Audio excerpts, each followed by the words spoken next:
শাহবাগ মোড়ে অবস্থান করছেন হাজার হাজার ছাত্র জনতা। ইনকিলাব মঞ্চের মুখপাত্র জনাব শরীফ ওসমান হাদির হত্যার বিচারের দাবিতে তারা কিন্তু শাহবাগে অবস্থান নিয়েছেন। যেমনটি দর্শক দেখছিলাম আমরা, শাহবাগে যারা অবস্থান নিয়েছেন তারা কিন্তু বলছিলেন যে হাদি হত্যার বিচার হতেই হবে। এবং যদি একটু জানিয়ে রাখি, ইনকিলাব মঞ্চের মুখপাত্র জনাব শরীফ ওসমান হাদির মরদেহ ইতিমধ্যে বাংলাদেশে নিয়ে আসা হয়েছে এবং তার মরদেহটি আজ শুক্রবার হিমঘরে রাখা হচ্ছে।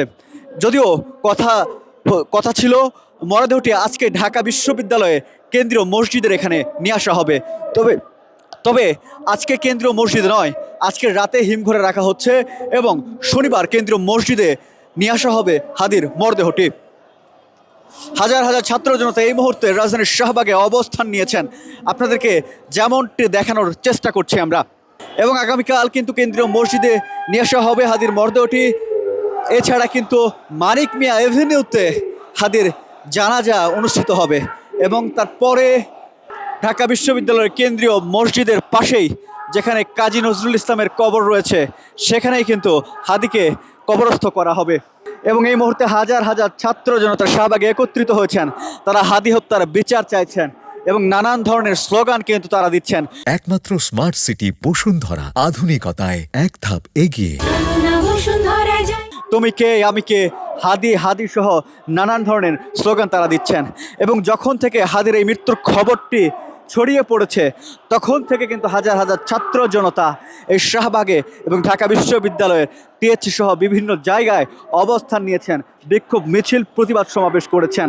এবং আমরা যেমনটি দেখতে পাচ্ছিলাম, যখন থেকে তার মৃত্যুর খবর ছড়িয়ে পড়েছে তখন থেকে কিন্তু রাজধানীর শাহবাগ মোড়ে অবস্থান নিয়েছেন হাজার হাজার ছাত্র জনতা। এবং ইনকিলাব মঞ্চের মুখপাত্র, জুলাই গণ অভ্যুত্থানের সম্মুখ সারির যোদ্ধা জনাব শরীফ ওসমান হাদির হত্যার বিচারের দাবিতে হাজার হাজার ছাত্র জনতা মাঠে এসে নেমে পড়েছে। এবং এছাড়া কিন্তু আমরা দেখছিলাম গতকাল রাতে কিন্তু হাদি হত্যার বিচারের দাবিতে কিন্তু বিক্ষুব্ধ ছাত্র জনতা দুটি গণমাধ্যম ডেইলি স্টার এবং প্রথম আলোতে কিন্তু হামলা চালায় এবং সেখানে কিন্তু দুটি প্রতিষ্ঠানে আগুন ধরিয়ে দেওয়া হয়। ডেইলি স্টারের আগুন সামান্য কিছুক্ষণের মধ্যে নিয়ন্ত্রণে আনলেও প্রথম আলোর আগুন নিয়ন্ত্রণে আনতে কিন্তু ফায়ার সার্ভিসের প্রায় 4 থেকে 5 ঘন্টার মতো সময় লাগে। এবং এই মুহূর্তে যেমনটি দেখতে পাচ্ছেন, রাজধানীর শাহবাগ মোড়ে অবস্থান করছেন হাজার হাজার নেতাকর্মীরা।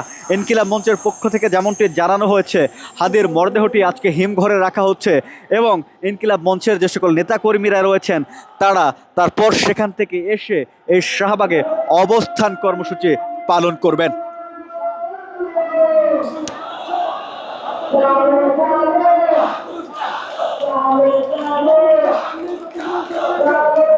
দর্শক, আপনাদেরকে যুক্ত করেছিলাম রাজধানীর শাহবাগ থেকে এবং এখান থেকে জানাচ্ছিলাম এখানকার সর্বশেষ যে পরিস্থিতি, সেই পরিস্থিতিটি।